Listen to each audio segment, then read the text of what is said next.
Esta semana en Cuadriga, Egipto dividido, democracia en peligro. Centenares de miles de manifestantes ocuparon de nuevo la Plaza Tahrir, en imágenes que recuerdan el alzamiento popular que derrocó al antiguo hombre fuerte del país, Hosni Mubarak. Y ahora, el primer presidente elegido democráticamente, Mohamed Morsi, vuelve a desencadenar la indignación popular. Tras apenas unos meses en el cargo, Morsi se autoconcede unos poderes ilimitados que, según la oposición, lo convierten en un nuevo faraón. ¿Reconducirá Morsi a su país hacia la dictadura? Esta semana con ustedes, Úrsula Moreno. Hola, ¿qué tal? ¿Cómo están? Bienvenidos a Cuadriga. Gracias por acompañarnos una semana más. Egipto, 2 años después de la caída de Mubarak, se encuentra nuevamente sumido en una grave crisis política. El país está más polarizado que nunca, dividido entre los islamistas, es decir, los seguidores de Mohamed Morsi, y los laicos. ¿Realmente están justificadas las medidas que ha tomado recientemente Morsi o, por el contrario, llevan al país hacia una teocracia, como temen sus detractores? De todo esto me gustaría hablar con mis 3 invitados, 3 hombres que paso a presentarles. Son Helmut Dietrich, filólogo e historiador, ha trabajado en Argelia, Túnez, Marruecos, también en Sudamérica. Ahora trabaja para Terra, una red de investigación y publicación sobre refugiados y política de asilo. Es un gran conocedor de la primavera árabe. Michael Levitin, periodista estadounidense, comenzó su carrera en el Bolivian Times. Después trabajó en Puerto Rico y Barcelona antes de aterrizar en Berlín, donde se desempeña como corresponsal de varios diarios norteamericanos como Los Angeles Times o Newsweek.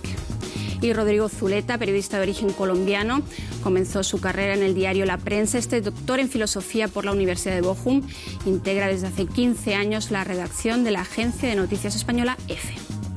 Bienvenidos a los 3, gracias por acompañarnos esta semana en Cuadriga. Estamos viendo esas imágenes en la Plaza Tahrir. Realmente la crisis parece importante. ¿Realmente está perdiendo poder Morsi? ¿Cuán grave es esta crisis? Me parece muy grave la crisis también porque no es solo una polarización entre islamistas y seculares laicos, pero es también una confrontación entre los restos del viejo régimen de Mubarak. Y hay también una presión popular muy fuerte, quieren comer, quieren vivir, y hay una presión también de los actores internacionales, es decir, del Banco Mundial. Y todos estos factores están confluyendo ahora en esta crisis, y por eso es muy difícil ver qué va a pasar. Son muchos factores claves y es que Egipto es un país clave en la región. Una de las medidas que ha anunciado Morsi es precisamente ese borrador de constitución, el texto constitucional que quiere sacar adelante. Quiere presentarlo mucho antes de lo que en un principio se pensaba. ¿Crees que podría calmar los ánimos en la Plaza Tahrir? Tal vez puede ocurrir exactamente todo lo contrario por la resistencia que hay de parte de los liberales y incluso de los islamistas moderados y de los cristianos frente a una posible constitución de tipo claramente integrista. Hay muchas cosas que indican que Morsi va en esa dirección, pese a que en el momento en ser elegido presidente dijo que quería ser el presidente de todos los egipcios. Ha habido un proceso paulatino de radicalización y los hermanos musulmanes se han ido tomando el poder en todos los órganos constitucionales, en la Asamblea Constituyente, en los tribunales, y Morsi se ha echado para sí el poder. En la Asamblea Constituyente los liberales y los cristianos se han retirado precisamente por temor a que se dictase una constitución de tipo integrista. Y por lo que uno lee acerca de Egipto en este momento, está creando un ambiente en donde precisamente hay una radicalización de parte de las fuerzas islamistas también en la vida cotidiana, donde a las mujeres que no llevan el velo se les ve mal. Y hay que pensar que también ya desde antes la Sharia juega un papel bastante importante en Egipto. Recientemente hemos tenido una condena a muerte por el video a Mahoma, y un aspecto de la Sharia que es bastante radical y bastante antidemocrático. El tema aquí es hasta dónde la Constitución que se apruebe tenga en cuenta también los derechos de las minorías y de los laicos y de los cristianos, y que en este momento ven a Morsi ante todo como un traidor a la revolución. La voz tal vez más clara es la de Mohamed El Baradei, que hace poco dijo que con lo que está haciendo Morsi en estos momentos está llevando a Egipto incluso al borde de una guerra civil. El Baradei era uno de los muchos que apoyaba a Morsi hace unos meses, ¿no? Hace 6 meses que asumió el poder y ahora es uno de sus grandes críticos. Me parece que llama mucho la atención que en una sola semana Morsi ha pasado de ser un referente diplomático, ¿no?, que ha mediado en el conflicto entre Hamas e Israel, ha pasado de ser un referente diplomático, el mundo entero lo estaba celebrando, y ahora le acusan de ser un nuevo faraón, de ser autoritario. Es decir, la visión que se tiene desde fuera y que se tiene desde dentro del país de Morsi es bien distinta, ¿no? Bien distinta, y tienes razón que hace, pocos días antes habló 3 veces por teléfono con Barack Obama, presidente de los Estados Unidos, 3 veces durante 24 horas de negociaciones antes de parar la guerra con Hamas y Israel. Pues sí, fue celebrado. Obama le llamó pragmático, efectivo, un nuevo líder, y justamente aprovechó ese momento de recognición mundial realmente para iniciar este decreto y iniciar realmente otra etapa. Creo que de la perspectiva internacional, particularmente de los Estados Unidos, tiene que esperar. Es que no, Washington y otros países creo que no tiene nada para hacer ahora. Este es un asunto muy doméstico, muy de Egipto. Sí que su revolución que pasó hace 2 años no es el papel de ni Washington ni otros en Europa realmente decidir ni juzgar todavía, porque no puede.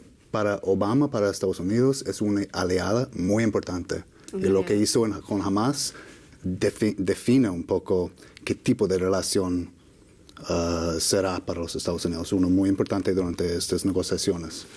En menos de 24 horas, desde la tregua hasta que aprobó estos decretos, apenas pasaron 24 horas, ¿no se aprovechó un poco quizás del momento de celebración mundial para aprobar estos decretos? Y quizás esta prudencia de Washington llama también un poco la atención. ¿Puede haber un pacto quizás ahora tácito entre Obama y Morsi? Yo te dejo hacer mientras que tú sigas en política internacional. Mira, creo que dicen... Claro, los oficiales dicen que no había nada, que fue un sorprendido completamente. Claro que implícitamente que tiene que ser que Morsi da un favor a los Estados Unidos. Obama fue su primera semana después de ser elegido, estaba en Asia, no tuvo ninguna visión a la crisis en Israel que comenzó. Mandó a Hillary Clinton ahí, una semana de terrible conflicto, y con Morsi resolvió de repente ese conflicto. Fue un gran favor de salvar hasta el momento el conflicto, y implícitamente hay y suerte con sus proyectos también, una manda de que haga lo que quiere. Lo que ha hecho, claro, que es oficialmente, contra lo que Estados Unidos diría que cuando un hombre solo toma tanto poder, incluso con los hermanos musulmanes, que es una entidad muy cuestionado y poco confiado por el oeste, es un momento que no puede durar tanto. Hasta que la crítica a los hermanos musulmanes, sí. Pero me parece que Morsi no es el nuevo faraón, el nuevo dictador, es más bien un tigre de papel. Es decir, las últimas semanas, los últimos meses, el proceso de la transición política fue bloqueado por los restos del pasado, por la policía, por los ricos, por todo el sistema de Mubarak. Y los jueces, que no son jueces demócratas en Egipto, digamos claro, el Tribunal Supremo, los jueces del Tribunal Supremo en Egipto fueron todos metidos allí por Mubarak. Y entonces, Morsi no podría moverse como quería. Ha hecho un error estratégico. No se ha aliado con las fuerzas populares en la plaza, en la calle. Eso fue error. Solo con la calle puede acabar con el poder del viejo sistema de Mubarak. Y ahora paga caro para este error estratégico que ha hecho. Ahora está aislado. Ahora tiene próximo domingo un futuro que los jueces quieren tal vez disolver la Comisión Constitucional.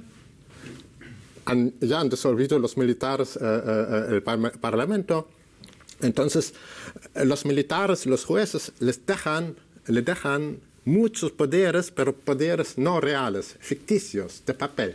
Yo creo, es decir, lo de que está aislado, tal vez el que esté aislado implica también otro problema, que es que está prácticamente en manos de los hermanos musulmanes y en manos, poco a poco va cayendo en manos de los sectores más radicales de los hermanos musulmanes, porque los hermanos musulmanes es una organización con muchos matices. Por un lado, es una organización de gran impacto social, que a donde no llegaba el Estado egipcio antes en cuestiones de salud, en cuestiones sociales, llegaban los hermanos musulmanes. Por otro lado, es una organización claramente integrista en donde hay sectores tremendamente radicales. Y aquí pasamos otra vez al tema de política exterior, que tampoco se puede mantener el mundo occidental un poco neutral frente a lo que está pasando en Egipto, porque dentro de los hermanos musulmanes también hay fuerzas y que están dentro de la constituyente que piden, por ejemplo, la destrucción de Israel. Entonces, a largo plazo, si este proceso sigue en la dirección en que está yendo en estos días, puede llegar a que esas fuerzas terminen llevando la iniciativa en lo que está pasando en Egipto en política exterior. Entonces ahí ya no tendríamos a un Morsi mediador en Gaza, o a un Egipto mediador, o a un Egipto como una de las fuerzas moderadas de la región, sino probablemente a un Egipto cumpliendo un papel muy parecido al que ha cumplido en los últimos años el Irán de los ayatolas. Y ese peligro yo creo que no se puede desconocer. No es posible. Pero una cosa es la política exterior, que hasta ahora hemos visto, yo creo que de momento Egipto no ha mostrado ningún interés por romper la tregua, el acuerdo de paz que tiene con Israel, y el papel que ha mostrado Morsi como mediador en conflictos internacionales realmente de momento no tiene nada que ver con ese papel dentro del país. Pero me parece muy interesante lo que decía el señor Dietrich con respecto a los jueces, que es sus defensores dentro del país dicen la única forma de romper con el sistema anterior es una serie de decretos, que es los que... Y creo que merece la pena porque la visión occidental es muy crítica con Morsi, se habla del decretazo y demás, pero realmente es muy importante quizás destacar ese tema, que los jueces en gran parte forman parte de ese viejo sistema, el sistema Mubarak, ¿no? Sí, el artículo 2 de este decretazo dice que solo los decretos del pasado no se puede abolir por los jueces. Y los decretos del pasado, ¿cuáles son? La destitución del fiscal general. El fiscal general del Estado quería impedir que el patrimonio, el dinero de Mubarak sea dado al pueblo egipciano, al Estado. Y los decretos anteriores, los decretos pasados de Morsi, fueron muchas veces obstaculados por los jueces. No tiene otra vía, no tiene parlamento para hacer una legislación como hay que hacerlo. Su temor es que los jueces rompan con la Asamblea Constituyente y no le permitan sacar adelante la Constitución. ¿Es un temor de alguna manera fundado?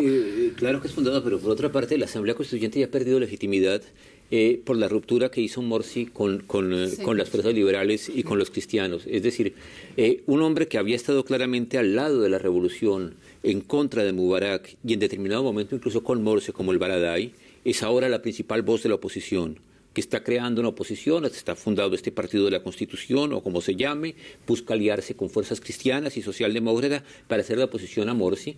Y es un hombre que yo creo al cual no se le puede poner bajo sospecha de ser un antiguo partidario de Mubarak. Y lo que viene diciendo en los últimos días son cosas que van más allá de los problemas internos egipcios. Lo que yo decía al respecto del papel de los ayatolás no lo decía con Morsi ahora, sino lo decía con respecto a fuerzas que están dentro de los hermanos musulmanes, que están en la Asamblea Constituyente también y que piden abiertamente la destrucción de Israel. Si esas fuerzas se imponen o no, depende de la cercanía o de la lejanía que tenga Morsi o el presidente que sea, porque eso también no está claro, frente a las fuerzas moderadas. En el momento en que él sea arrojado por completo en manos de los radicales, puede haber una evolución en Egipcio que es muy difícil de predecir, yo creo, pero que no se puede descartar por completo. No, por supuesto, no se puede descartar. Egipto es un país en revolución. No es posible un Irán, una teocracia tipo Irán. Y también el bloque de los hermanos musulmanes no es un bloque monolítico. Es un bloque más bien de realpolitik.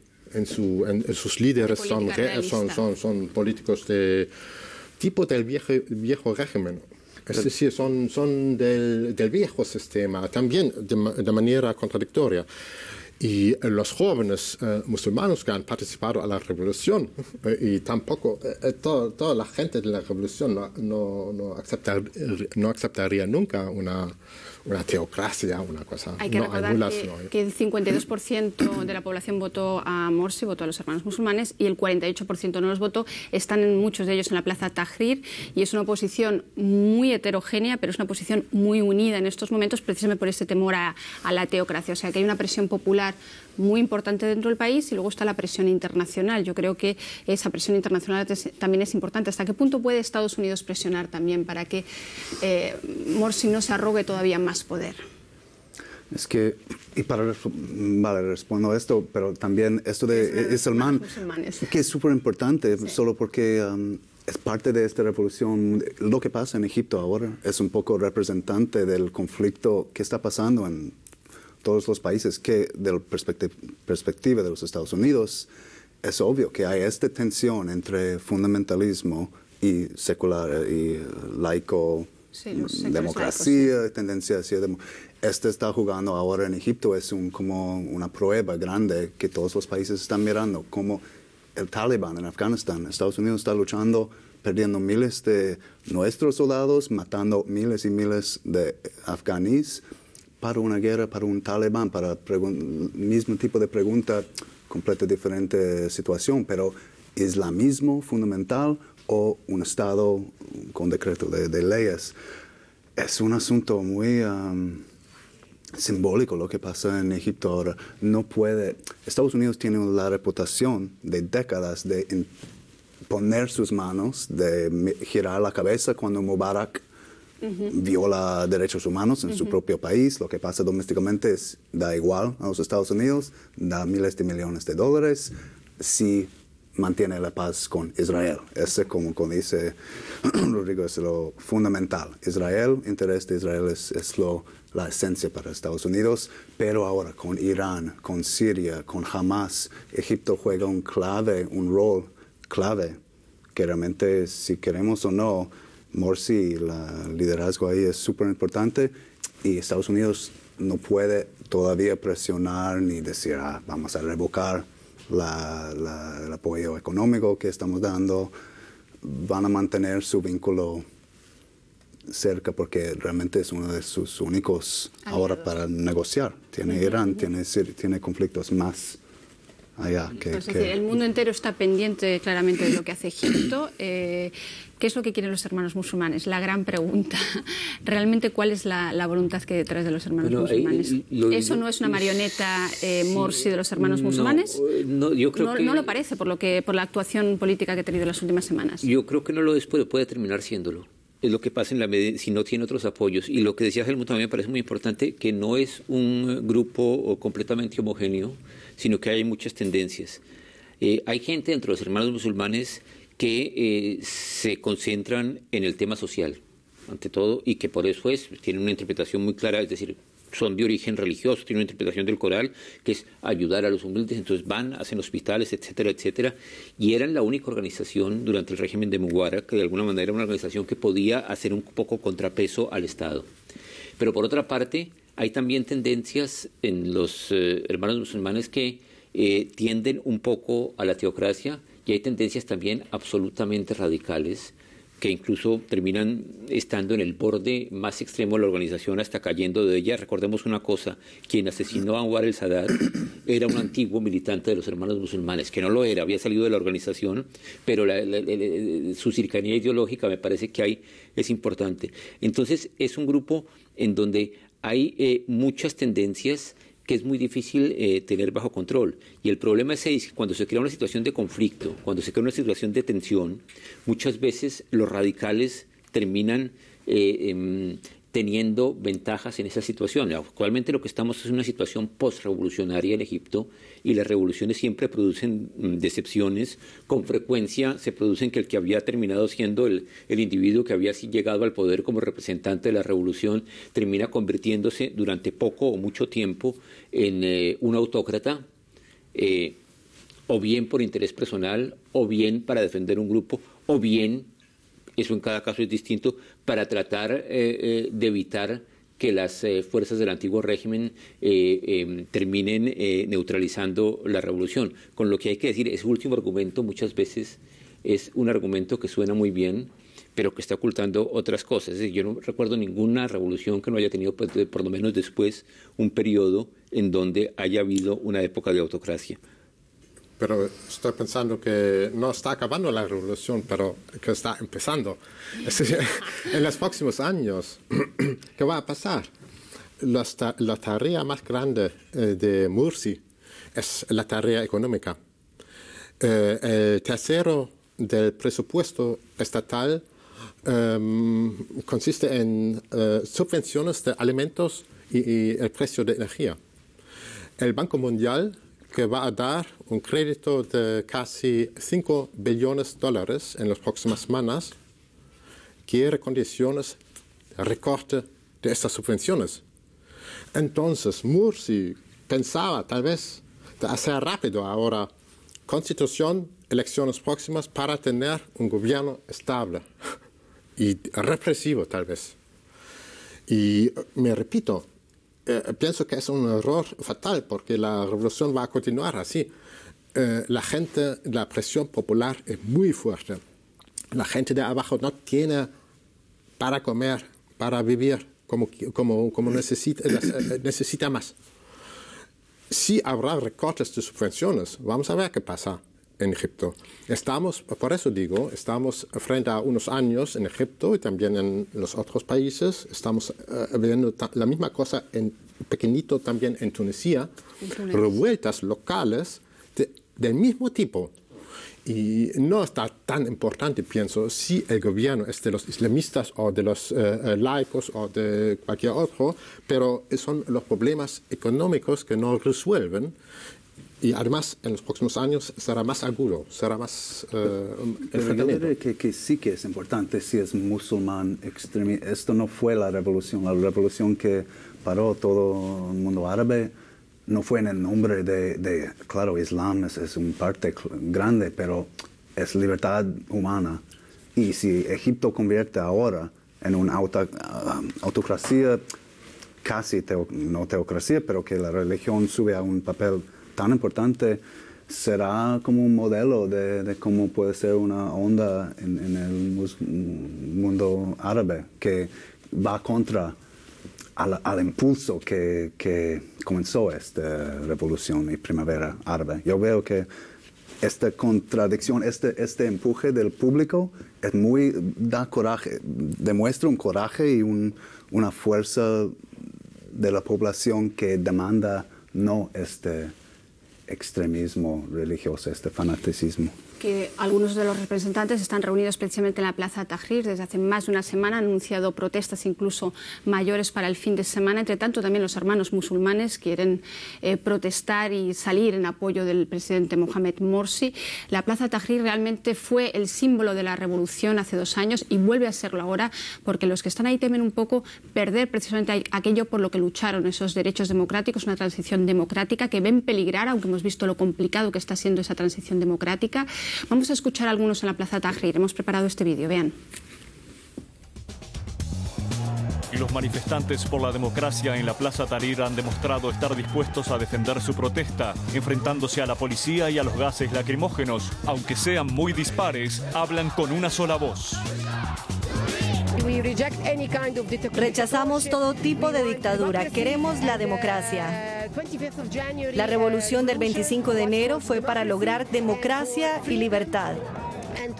El día de hoy es indicativo de cómo la gente mantiene aquellas reivindicaciones. Le pedimos que anule su decreto constitucional para que el país se estabilice. Hasta que el presidente no retire su decreto, nos quedaremos aquí. Exigen todos que se revoque precisamente ese decreto. ¿Crees que lo revocará de aquí al domingo? ¿Dará marcha atrás? Y sobre todo, ¿son realmente poderes excepcionales y temporales, como dice Morsi, o no son temporales? Bueno, teóricamente la Constitución terminaría con esos poderes, pero también hay que ver qué tipo de Constitución es la que viene. Es decir, de momento los poderes están en Morsi. ¿Cómo estará la Constitución? ¿Será una Constitución democrática? ¿No lo será? Y lo que pasa es que la gente está dudando de eso, sobre todo está dudando si la Constitución se hace rápidamente como lo pretende Morsi. Entonces, ¿en qué medida esa Constitución no va a estar hecha a la medida del ala radical de los hermanos musulmanes? Y eso es lo que teme la gente, y lo que a mí me parece que ha habido aquí de parte de Morsi el gran error, asumiendo que lo que él quiere son poderes temporales y todas las cosas, es decir, pensando que es un hombre de buena voluntad, asumiendo ahí, el gran error ha sido no entrar en un diálogo con las fuerzas moderadas, que hubiera habido camino seguramente.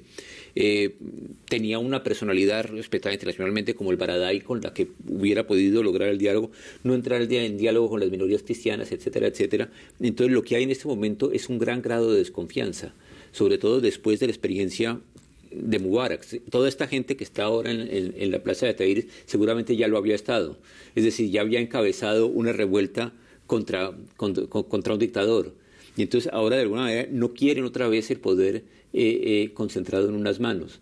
Y es una cosa que yo creo que políticamente en situaciones extraordinarias se puede hacer, y probablemente no haya mucho más remedio, pero solo se puede hacer si uno logra tener el respaldo por lo menos de las fuerzas más significativas de la gente que lo llevó allá. Y en este momento, al parecer, los únicos que están claramente con Morsi en Egipto son los hermanos musulmanes, y eso crea una situación absolutamente explosiva, agregando a los problemas sociales que mencionaba Helmut, que también se pueden canalizar mezclados con el descontento por la situación política. Una situación, sí. Si Morsi no va a negociar, si Morsi no va a dialogar con el pueblo, con los pobres, va a acabar pronto, muy rápido. Han dicho en la Plaza Tahrir, con Mubarak hemos acabado en 18 días. Con Morsi tal vez con 3 días si necesitamos. Es decir, el pueblo sabe qué poder tiene, qué posibilidades hay. Entonces depende mucho si Morsi sabe ahora negociar y dialogar con esta presión social, presión popular o no. Tiene a los jueces en huelga en estos momentos, tiene a la gente en la calle. Eso sí, estamos viendo que no es todo tan blanco o negro, que hay jueces, de hecho, que apoyan a Morsi porque consideran que precisamente una de estas medidas pretende acabar con esos viejos jueces de la era Mubarak que le impiden hacer su trabajo y llevar adelante esa transición democrática. Ahora bien, hay pasajes claramente de este decretazo y uno que me gustaría leer porque realmente muy democrático no es. Dice lo siguiente, es el punto más controvertido quizás, que es el que denuncian muchos en la Plaza Tahrir. Dice, el presidente está autorizado para tomar cualquier medida que considere adecuada para preservar y salvaguardar la revolución, la unidad y la seguridad nacional. Es decir, eso le da poderes libres para todo, ¿no? Y tendría que liberar los presos políticos en las prisiones, los presos políticos de la Plaza Tahrir. Si va a hacer eso, si va a abrir el diálogo con ellos, va a ganar todo. Entonces, todas las posibilidades que tiene ahora son decretos, porque no hay parlamento, no hay legislación como hay que hacerlo, porque los jueces acabaron con el parlamento. Hay que hacer nuevas elecciones, todo eso, pero abriendo el camino hacia el pueblo. Si no...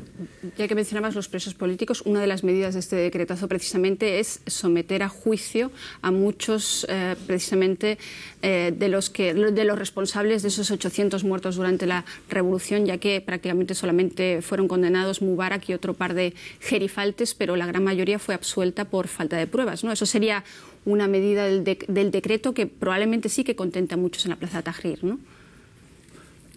¿Ibas a decir algo? Sí, no, en ese artículo ahí yo creo que hay un problema fundamental, que es un problema semántico. Cuando él habla de salvaguardar la revolución, tenemos a toda la gente de la Plaza Tahrir que entiende con esa frase una cosa, y Morsi y sus partidarios entienden otra cosa.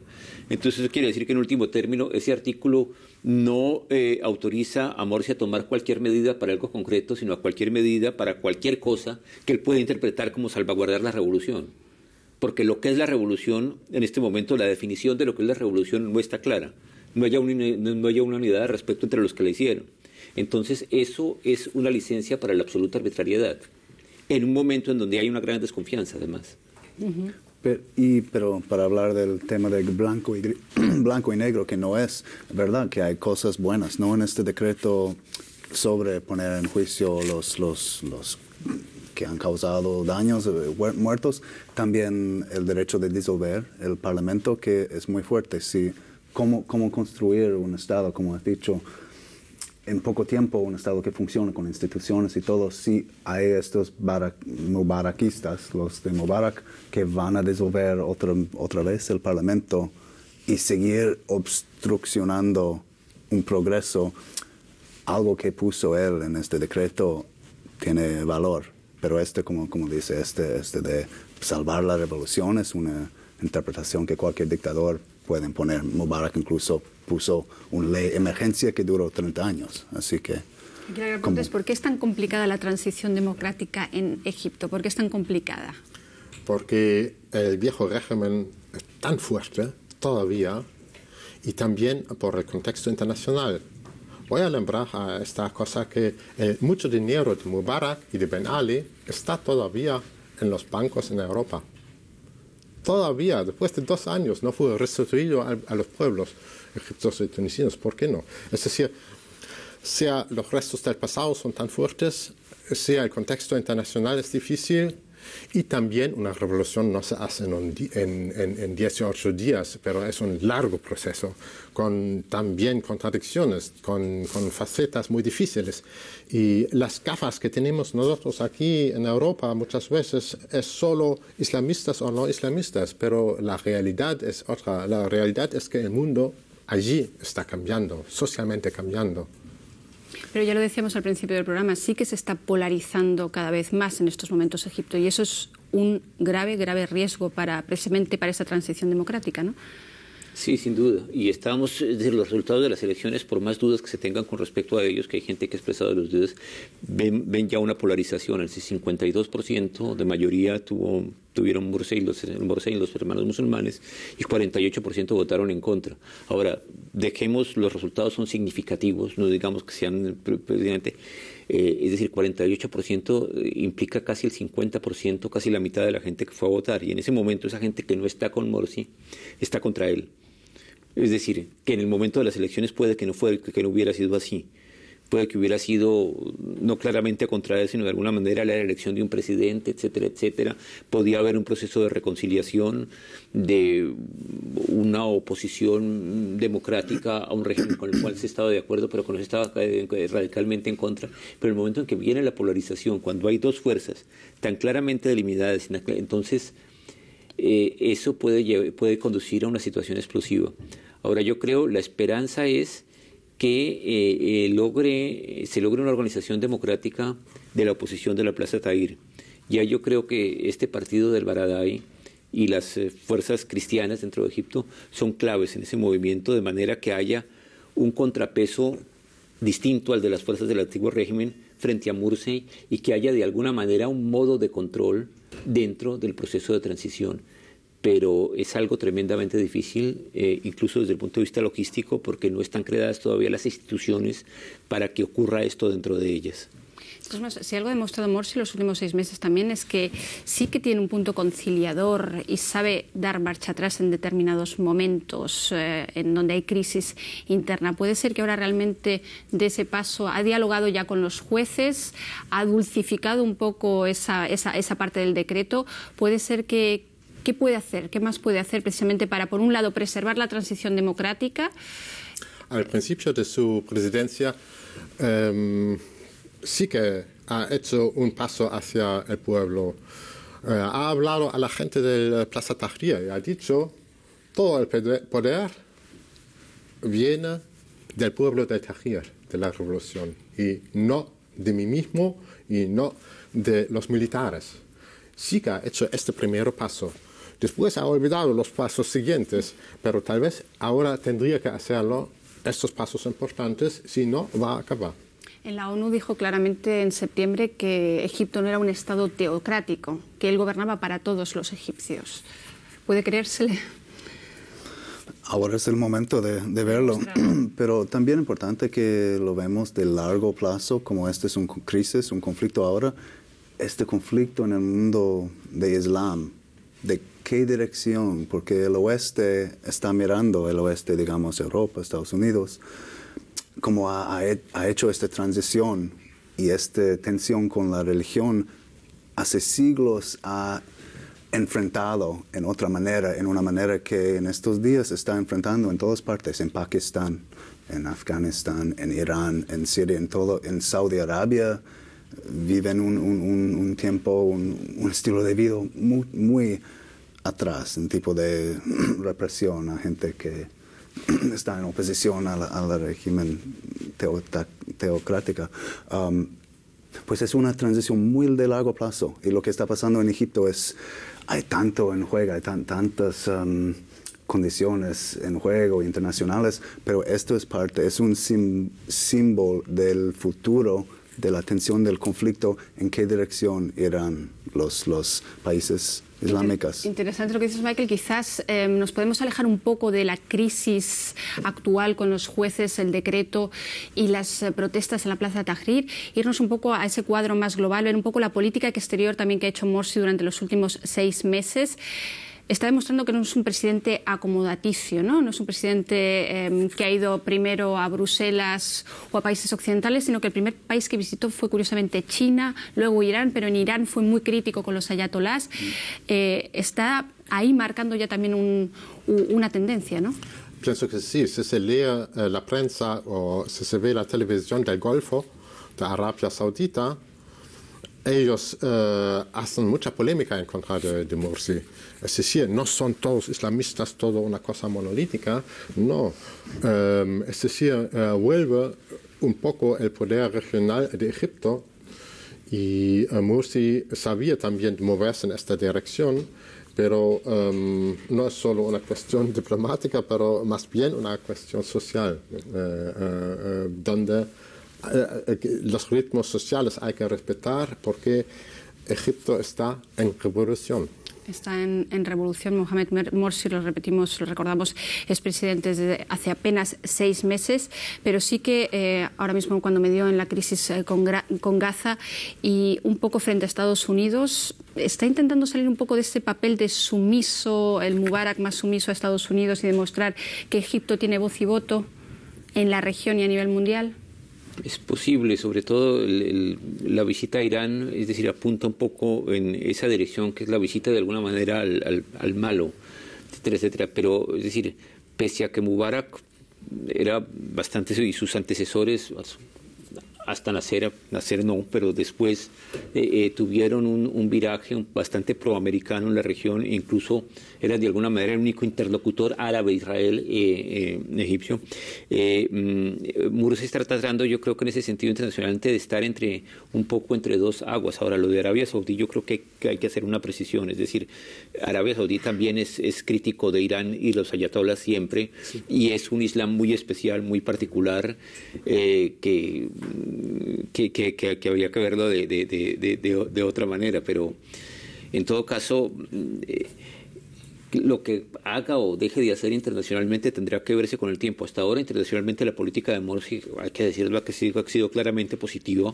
Fue lo que hizo en Gaza en ese momento, fue una obra maestra diplomática, hay que decirlo, muy difícil, en una situación muy difícil, y no sabemos qué hubiera pasado si no hubiera habido alguien como él en ese momento. Si va a poder seguir haciendo eso, cuál es la opinión pública dentro de Egipto al respecto, cómo se va a evolucionar eso, es una cosa que no sabemos. Es decir, pese a toda la tradición que hay un poco de moderación anti-Israel en Egipto, también ha habido siempre una gran resistencia de diversas fuerzas islamistas radicales dentro de Egipto frente a eso. Y también él juega parte, ¿no? Es verdad, de la suní, de la tendencia ahora del poder suní que está usando, porque contra los alawites en Siria, sí, que están luchando con ellos, también Irán, los shia en Irán, y en Siria está perdiendo un poco con Egipto, con la submergencia más del poder suní, con Turquía, con Egipto. ¿Puede ser que esté emulando un poco también a Turquía precisamente como potencia regional? Claro, creo que esta alianza está formando en manera, sí, jamás ha dejado ese poder más de Irán aliándose más con Egipto, ¿no? Más viendo su interés más en hermanos musulmanes de Egipto, al menos al momento. También tienen sus vínculos fuertes a Irán, pero está escogiendo otro futuro quizás. Y este papel de Sunni Shia siempre es muy complicado entenderlo en profundidad, pero juega. Y en Irán sorprendió muy mucho que criticara precisamente el papel de Bashar al-Assad. Nadie esperaba que fuera Irán y en las barbas de Ahmadinejad criticara duramente lo que está haciendo Bashar al-Assad en Siria, ¿no? Sí, una palabra abierta, porque sí que tiene que respetar la revolución árabe. Y entonces sí que está pasando en Siria, está afectando a la gente en la calle, en Cairo también.